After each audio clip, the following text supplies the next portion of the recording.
The Joker. How the heck does the Joker hold back? He normally doesn't really. There are plenty of occasions where the Joker lets loose and does whatever he wants, taking lives indiscriminately, but that just makes it all the more incredibly villainous when instead he restrains his insane sadistic impulses in order to carry out a completely bonkers plan. There are plenty of instances where instead of straight up taking someone's life, the Joker will toy with them, or leave them on their last legs, or completely break down their character, usually for the purpose of manipulating the individual themselves, their close family members, or more often than not, to torment the Batman himself directly. When he completely messed up Barbara Gordon for the purpose of trying to break Commissioner Gordon, or in Death of the Family when he made the entire Bat family believe that he had sliced off their faces when he actually hadn't. Even the whole thing with Jason Todd. He didn't just take down the Robin, he left him on the brink of the afterlife and rigged an explosion just so Batman could almost save him. Yeah, I mean, so far so good, Adam. Hard to say if this is restraint or if it's just his version of comedic timing, but we're off to a good start.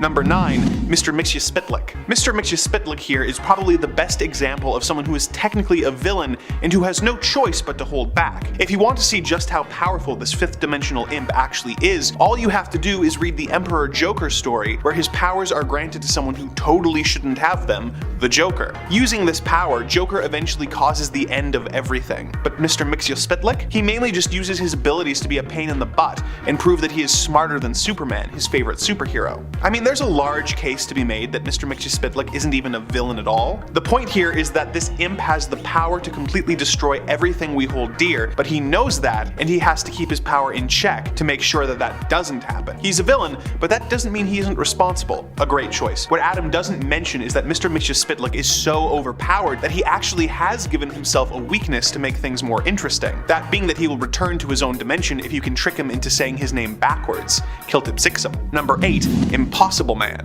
First appearing in Fantastic Four number 11 all the way back in 1962, Impossible Man is an alien from the planet Papa. The planet Papa is an extremely dangerous place, so its inhabitants evolved to be able to transform into anything their imagination could create. The Fantastic Four first came into contact with the Impossible Man when he went to Earth for a vacation and decided to annoy Marvel's first family. Like Mxyzptlk, he's less concerned with causing harm than he is with having fun at the expense of the heroes, which is good because his transforming abilities have let him go up against several heavy hitters in the Marvel Universe, once knocking the Thing through a wall by transforming his arm into Thor's hammer, and another time getting punched in the face by the Hulk without getting hurt. In one of the most extreme instances of his power, he transformed his entire planet into a duplicate of Earth and tricked Galactus into eating it, causing the Planet Eater to develop a terminal case of indigestion. With power levels like that, it is a good thing he doesn't really go in for planet conquering, because he would be a tough villain to deal with.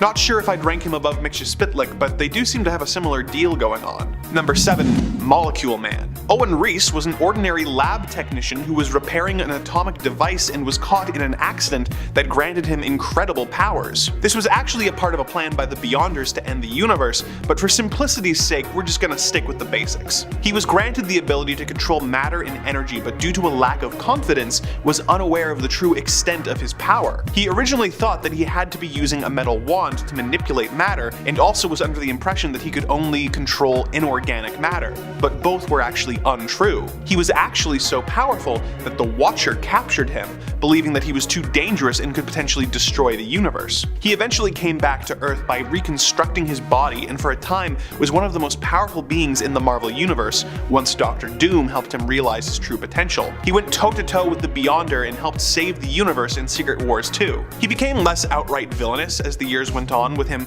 struggling to overcome madness and be a better person, but at the height of his villainy, it's a good thing that he was unconsciously holding himself back, as he was capable of ending universes with a thought if he wanted to. I wasn't very familiar with Molecule Man, but if all this is true, he feels a bit low on this list. Number 6. Loki. Loki is a god. As such, they have an Asgardian frost giant physiology, which makes them much more powerful than other beings. Loki's also incredibly adept with sorcery, being able to use it to do a whole wide array of different things and grant himself a whole whack of powers. He became the Sorcerer Supreme at one point. Whether it was by his own skill or a trick doesn't matter, he still did it. He's taken on the OG Avengers when they first formed, and is just an incredibly powerful guy. But kind of like the Joker, Loki's a planner. His whole thing is tricking people and laying long convoluted plans to give pretty much everyone a bad time. Which means instead of just totally destroying people, which he could do, He toys with people, leads them on, pretends to be their friend, and adds just a whole bunch of not so necessary extra steps into his plans, all for his own entertainment. On a personal note, I recently read the X-Men Alpha Flight crossover from 1985, where Loki grants the humans and the mutants the power to make the world a utopia. He takes away this power and attacks them when the heroes refuse it, but it does prove that Loki could fix all of Earth's problems by himself if he wanted to. He just chooses not to. Number 5. Thanos. This one is pretty simple. Thanos on his own is incredibly powerful, able to be a threat for the Avengers any day of the week. But during his most famous story, where he assembles the Infinity Gems into the Infinity Gauntlet to grant himself the power to do essentially anything, his main goal was to destroy half the life in the universe to impress his girlfriend, Death. He could have done almost anything, and instead of really fully committing, he chose to only bring down half the universe. Half? No man, if you wanted to impress that girl, you gotta give 100%. Thanos did a half measure. What kind of villain does that? Lame. Moving on. So the reason Thanos didn't wipe out all life is because if he did, Death would have become redundant and have no purpose. But Adam is absolutely right. Thanos held back a lot by not killing every living being in the universe. Number 4. Doctor Doom. I don't know if I'd say Doctor Doom holds back his power. I think a better explanation would be that he chooses his time to strike. And personally, or rather Adam, thinks that this is because he just wants to use the least amount of effort possible when he engages in battle. Now, this is obviously not always true. We've seen Doom completely obliterate his opponents on multiple occasions, and he has become the most powerful person in the universe on multiple occasions, using that massive power to do whatever the heck he wants. But let's think about all the times that Doom doesn't actually have to use his power. How many times have we seen Doom just sit on his throne without having to do anything because people know better than to cross him? So many times. His power speaks for itself, and so he doesn't really have to use all of it. Simple as that. But okay, let's think of an example. When his master, the Marquis of Death, came and judged him, Doom got sent all the way back to be swallowed by a megalodon. He had his heart turned to stone and his blood into acid, and not only did he survive, he managed to make his way back to the Marquis of Death, and instead of just taking him out immediately, Doom disguised himself and pretended to be the Marquis' apprentice, just waiting for the moment when he could waltz up and completely slap the guy. Which he did after the Fantastic Four had brought the Marquis down a few levels. I mean, I can't argue that. Plus, think of all the times he delegated with his Doom bots. Number 3. Apocalypse. Some of you may not know just how powerful Apocalypse is. His mutant abilities are immortality and control over his molecular structure, which is pretty powerful. But then he was given a power buff when he interacted with a celestial spaceship and gained celestial armor and 2 different techno-organic viruses that turned into a benefit for himself. Now he can essentially grant himself any power that he wants. Superhuman strength, teleportation, telekinesis, flight, telepathy. He can produce force fields, energy blasts, absorb energy, and even grant power boosts and totally new powers to others. And that is part of the key point here. Apocalypse is famous for his horsemen, who he grants massive power boosts to be his henchmen, but also to enact his true purpose. See, the name of the game with Apocalypse is survival of the fittest and the evolution of the mutant species. So, while he could completely obliterate the X-Men with his crazy level of power, like he did one time in the animated show, he prefers to send out his horsemen as a test against the X-Men to make sure they are truly powerful enough to carry on. But he's chilled out a bit on that front more recently. Number 2. Battle Beast. Now, some people may come for me, meaning Adam, here saying that Battle Beast is a hero. Some would agree that he is a villain. I'd say, or rather Adam would say, that Battle Beast fights for his own reasons on both sides, as long as it serves his goal. And what is that goal? Literally to pass on to the afterlife in a glorious honor-filled battle. He lives to find his equal and better in combat, so that they can bring the end of his life in an honorable battle. Honor is the key part here. During his fight against Thrag, the unfathomably strong leader of the Voltrumites, he recognizes Thrag's strength and the two go at it. Now, the Coalition of the World organized the use of the Ragnars, which are one of the only species of aliens who have proven strong enough to take down the Voltrumites. Battle Beast was told they would be released only if he failed to take down Thrag. So when they were released at the start of the fight and gave Thrag a massive wound, he was actually incredibly ticked off and decided to stop fighting Thrag and instead help him defeat the Ragnars so that they could have a fair fight. Which Thrag even remarks was stupid. But not only did he take away his own advantage, but he even injured himself in the same way Thrag had been injured, tortured, just so that he wouldn't have any unfair advantage. It's Sigma as hell, but incredibly foolish. Number 1. The Collector. Tanlier Tavon is an Elder of the Universe. He existed in the previous universe, and when it came to an end,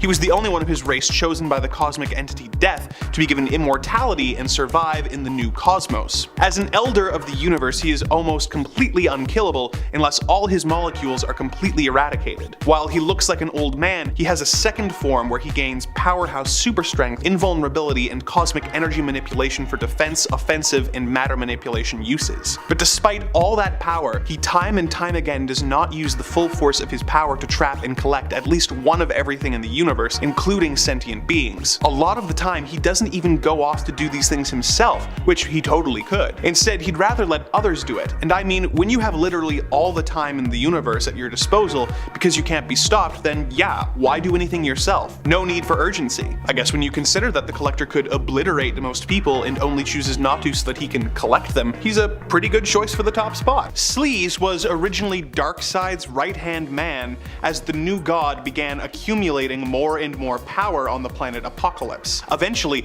Darkseid grew tired of Sleez's depravity and banished him to Earth using his Omega beams for the very first time. He was stranded on Earth for hundreds of years, making a home for himself in the sewers underneath a slum in Metropolis. Despite not having done much during his many years on Earth, he is actually extremely powerful, being able to dominate the minds of others. He could use these powers to control the governments of Earth or install himself as a ruler, but he refrains from using his powers to their full potential, deciding to instead use them for relatively small-scale crimes. For example, in his first appearance in Action Comics number 592, he uses his mind control power to kidnap Big Barda, forcing her to star in adult films that he sells to a local producer. When Superman shows up to stop him, he manages to bring Superman under his control as well. What does he do with the opportunity most villains could only dream of? Having the Man of Steel himself as a mind-controlled servant? Does he rob banks? Does he make Superman knock down buildings? No. In the next issue, he just tries to make another video starring Superman and Big Barda. Fortunately, Barda's husband, Mr. Miracle, stops his scheme before things get too spicy, but it's lucky Sleez lacked either the ambition or the imagination to use a mind-controlled Superman to his full potential. Number 9. Lex Luthor. Lex Luthor is of course the arch-enemy of Superman, who is both a genius inventor and a ruthless billionaire who moonlights as one of the most dangerous supervillains in the DC universe. Lex doesn't have superpowers in the traditional sense, but he is so intelligent that it is essentially a superpower that has allowed him to come up with everything from his battlesuit to the cure for cancer. Now, if his only goal was to take over the world, he probably could, but he has to hold back on this to a certain extent, as he is also obsessed with maintaining his public image. If Lex were to own the fact that he's a supervillain and just go ham, he could probably be very effective at it, but all of his plans end up taking a lot longer than they have to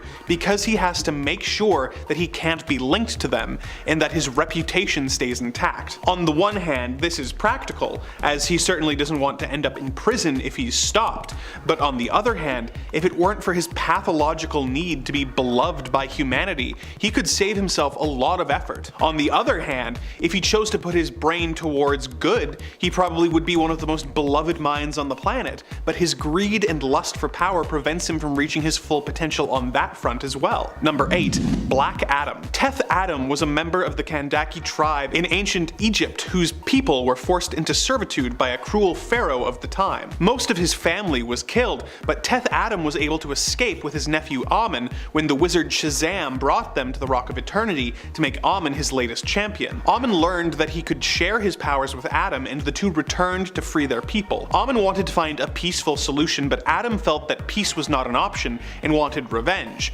So he killed Amun in order to gain his power for his own. In the present day of the DC universe, he is the ruler of Kondak and sometimes a member of super teams like the Justice Society. He kind of flip-flops between being an anti-hero and a straight-up villain. His enchantment from the wizard Shazam has granted him the strength of Shu, the speed of Horus, the strength of Amun, the wisdom of Zahudi, the power of Aten, and the courage of Mehen. This gives him super strength, speed, flight, and lightning casting abilities that make him capable of taking down most of the heroes of the DC universe with ease. Despite this, he doesn't usually go in on the whole conquest thing and sticks to his home country. This is due to a deal he made with the Justice Society that says that they won't interfere with his rule if he promises not to expand his borders. It's a good thing he mostly sticks to this, as when he did decide to cut loose and start World War III, he was a menace to stop and was responsible for the death of millions of innocent lives. Number 7. Magneto. When Max Eisenhardt was a young man in Germany, he was subjected to many atrocities at the hands of the Third Reich,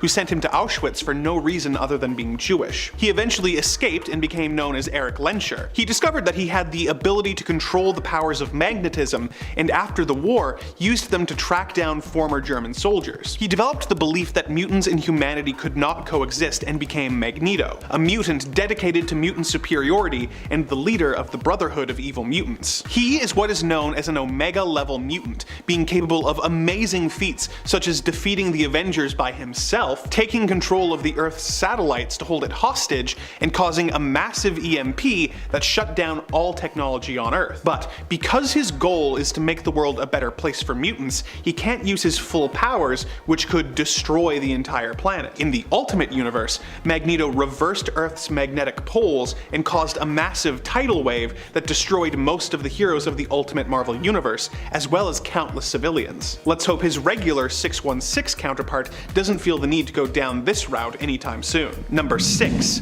Brainiac. Brainiac is a complicated villain whose goals change depending on which version of the character you're looking at. Originally, he was an alien whose goal was to kidnap cities so that he could repopulate his home planet, but this was eventually retconned so that he was trying to collect as much knowledge as possible so that he could become the smartest being in the universe. Part of how he achieves this is to go from planet to planet in his skull-shaped ship so that he can steal a city, which he then puts in a bottle for further study before sabotaging that planet's sun so that the planet will be destroyed, making him the sole owner of the information. What I find relevant for this list is that destroying the planet is the easy part for him. What tends to take the most time is getting the city bottled and shrunk. He achieves this with an army of robots and a special shrinking beam, but it does take time, usually enough that Superman is able to stop him. So Brainiac could destroy the planet without getting particularly close and wipe out all of its population, but as he needs a sample to study, he is forced to go through more complicated and elaborate means to accomplish his ultimate goal. Number 5. Orphan Maker. When a mutant named Peter was taken from an orphanage run by Mr. Sinister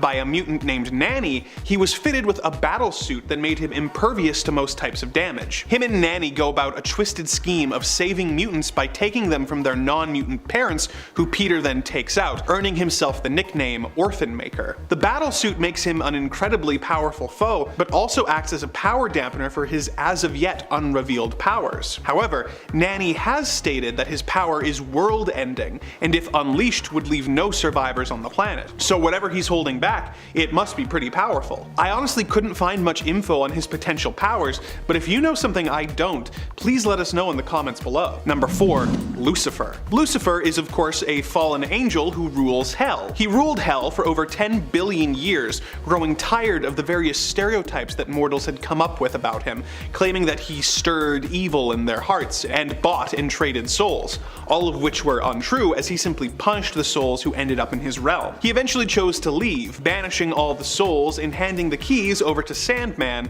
and going to Earth to open a bar. He is still evil, I mean he is the devil, and he has an incredible amount of power, being immortal and nigh omnipotent, and being able to manipulate reality at will. Something interesting about him though is that he chooses to always keep his word and never lie. This isn't some weird rule that he is forced to follow. He just has a specific code of honor that he chooses to stick to. So even though there have been times where he's been tricked by characters like John Constantine and could just not honor any agreements and kill him, Lucifer chooses to keep his promises. Number 3. Galactus. Galactus is an incredibly powerful cosmic being who travels the galaxy, consuming energy-rich planets in order to sustain himself. For thousands of years he did this himself, consuming every planet he came across until eventually he came to the planet Zenla, where he met Norrin Radd. Radd spoke with Galactus and pointed out that traveling the universe searching for planets was using up a lot of the energy that he was getting out of eating the planets. Galactus admitted that this was a less than ideal situation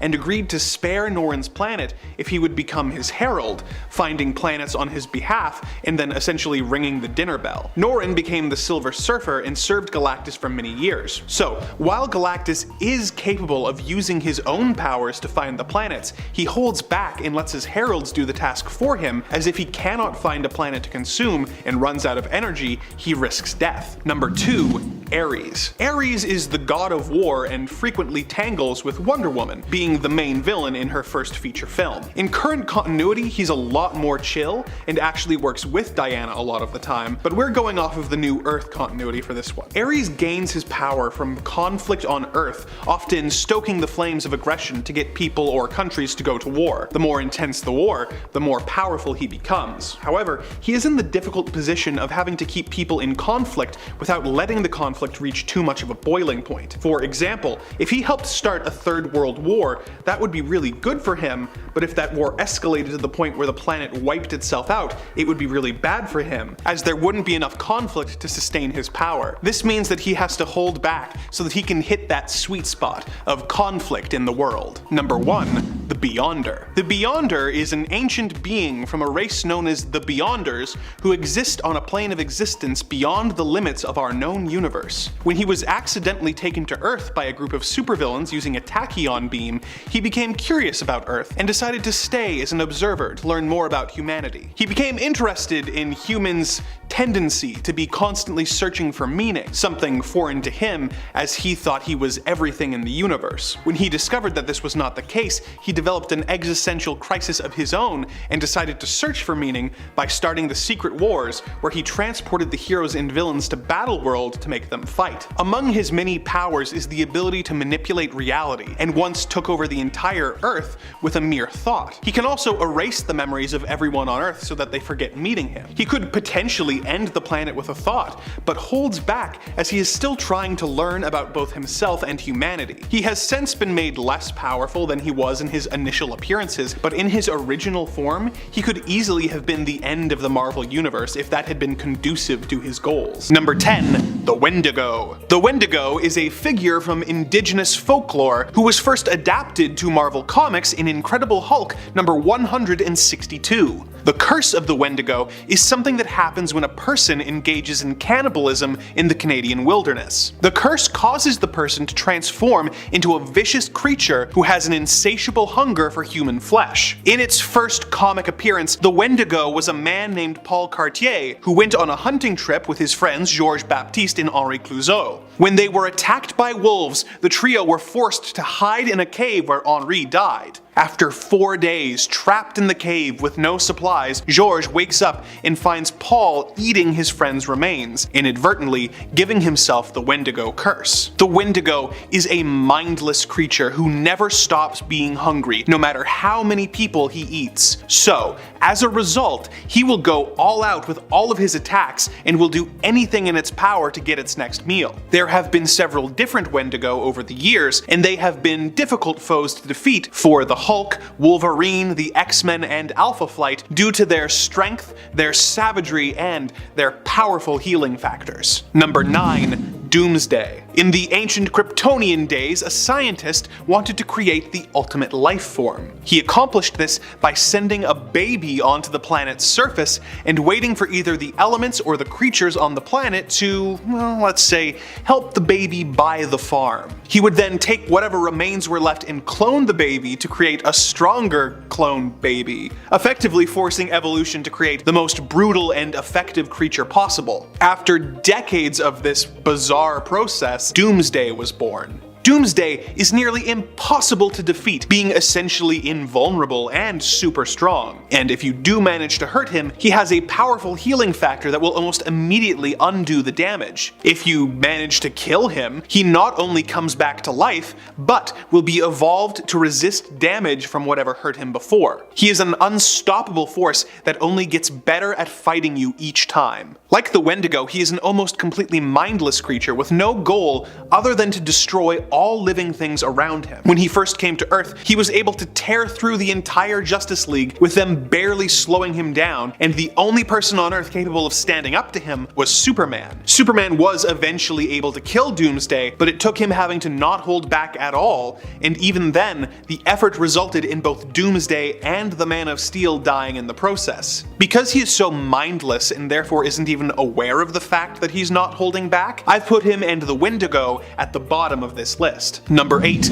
Kingpin. After being bullied for his weight as a young child by school bullies, Wilson Fisk decided to become the best at whatever he put his mind to, becoming a bodybuilder and training in various martial arts to become a fearsome and effective fighter. Besides this, he also realized the importance of intelligence, but being from a poor family, had to teach himself using books he would borrow or steal from the library. He was an expert at organizing his fellow criminals, and by the age of 15 was the head of the gang and was known as the Kingpin of Crime. His criminal empire grew as he worked his way up the ranks of organized crime in New York, eventually being in control of the entire criminal operation as well as several legitimate businesses. In order to maintain his control, he is willing to cause the deaths of countless men, women, and children, once even unleashing a helicopter attack and using a crazed super soldier known as Nuke to attack the people of Hell's Kitchen just to try and draw out Daredevil. The closest thing Fisk has shown to mercy in a long time was when he agreed to take care of a man's daughter before killing him. The daughter grew up to be Echo, who later shot Fisk in the head, so there's karma at work for you, I guess. Number 7. The Abomination. Emil Blonsky was a communist spy who was working undercover at the same military base as Bruce Banner, working to sabotage the Gamma experiments so that the US forces would not become more advanced than the communists. When a distraught Bruce Banner tried to take his own life with a Gamma machine in his lab, Blonsky was there spying on the professor. When Bruce's self-harm attempt was interrupted and he was taken away, Blonsky was hit by the Gamma radiation instead. Like Banner, Blonsky had a strange genetic variation that caused the Gamma rays to transform him into a creature, the Abomination, a merciless and murderous monster. Abomination is able to retain his human intelligence and is actually stronger than the Hulk, unless the Hulk reaches a state of total enragement. Unlike Banner, Abomination is thrilled with his new form and regularly goes on rampages, killing entire towns. He considers Hulk his equal, as both are disfigured and alone, but when he learned that Bruce had married his longtime sweetheart Betty Ross, he was enraged at the idea that the Hulk was happier than him, and in a move of sociopathic pettiness, when Betty was hospitalized, Blonsky injected his blood into her dialysis machine, killing her with Gamma poisoning. Number 6. Bullseye. Very little is known about the psychopathic assassin simply called Lester, better known as Bullseye. He has told contradictory stories about his childhood, with the only consistency being that he killed his father before using his incredible throwing skills to become a Major League Baseball player. However, he became bored of playing no-hitter games and instead became an operative of the United States NSA, before eventually becoming a freelance assassin. In Bullseye's hands, anything is a weapon, as he is able to throw both weapons and simple everyday objects with lethal and pinpoint accuracy. Despite the fact that he kills for money, he gets great satisfaction from his work and would still be a ruthless killer even if he were doing it for free. He's the evil poster boy for the phrase, "Do something you love, and you'll never work a day in your life." He has come into conflict with Daredevil several times over the years and never holds back from taking all he can from the Man Without Fear, having fridged 2 of Matt's love interests over the years, Elektra and Karen Page, and having tried to go after others in a deranged desire to get a complete set. Even once he was paralyzed by Daredevil, he continued to try and ruin Matt's life, spending all all his time locked in an iron lung, plotting and sending out minions to try and destroy Daredevil. Number 5. Sabretooth. Victor Creed was born in the late 1800s in Canada when his mutation manifested. Like Wolverine, he has a powerful healing factor, an animalistic rage, claws, and heightened senses. His father kept him locked up in the cellar after he accidentally ended his brother's life over a slice of pie. Victor eventually escaped, going on a brutal rampage across Canada before eventually becoming a full-time supervillain, working as an assassin, joining the Brotherhood of Evil Mutants, the Hellfire Club, and becoming leader of the Hand for a time. And that's just to name a few of the teams he's been a member of over his long life. Whereas Wolverine puts a great deal of effort into not giving into his animal instinct, Sabretooth revels in it, taking great joy out of acting on every cruel and murderous thought that crosses his mind. He has joined a few hero teams over the years when it has served his interests, and he sometimes does seem to genuinely care for people, but all that is overshadowed by his desire to cause as much pain and suffering as he can. Number 4. Victor Zsasz. One of Batman's most twisted and disturbing enemies, Victor Zsasz was a wealthy man whose parents died in a car accident. This sent him into a depression and he gambled away his family's fortune. He went to jump off a bridge but was stopped by a homeless man who tried to rob him with a knife. Zsasz killed the homeless man and liked it so much that he decided to spend the rest of his life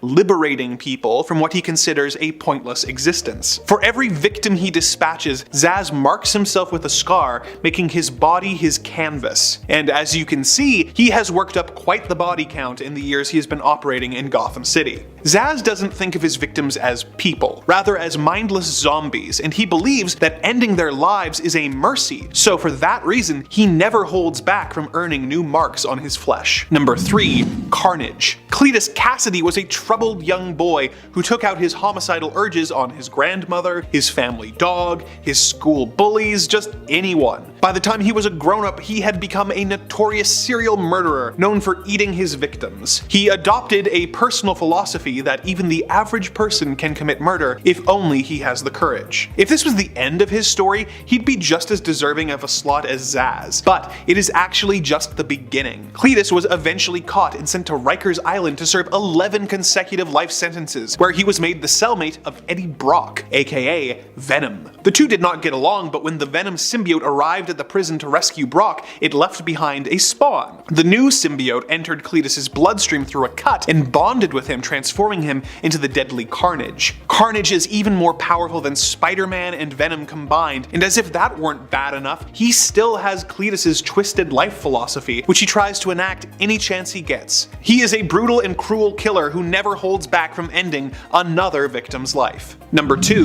Darkseid. A lot of you were wondering where Darkseid was on our villains who hold back list, saying we had forgotten him. On the contrary, we just think that Darkseid is one of the most brutal and merciless characters in comics, and that he deserved to be saved for a list of villains who don't bother with mercy or holding back at all. After the old gods died in a battle against evil, the planets New Genesis and Apocalypse were born. The latter fell under the control of an evil and tyrannical new god called Darkseid. New Genesis housed the source of all life, the life equation, and Darkseid became obsessed with finding its opposite force, the anti-life equation. He discovered that the anti-life equation was on the planet Earth and began a campaign to conquer the planet, bringing him into constant conflict with the members of the Justice League, particularly Superman. He is all but immortal, invulnerable, and super strong, and as if that weren't bad enough, he is an incredible tactician with a keen scientific mind who has telepathic powers and the ability to shoot omega beams from his eyes, which he can use to either destroy or teleport his victims, such as when he sent Batman back to cavemen times at the end of Final Crisis, essentially turning the Dark Knight into a temporal bomb.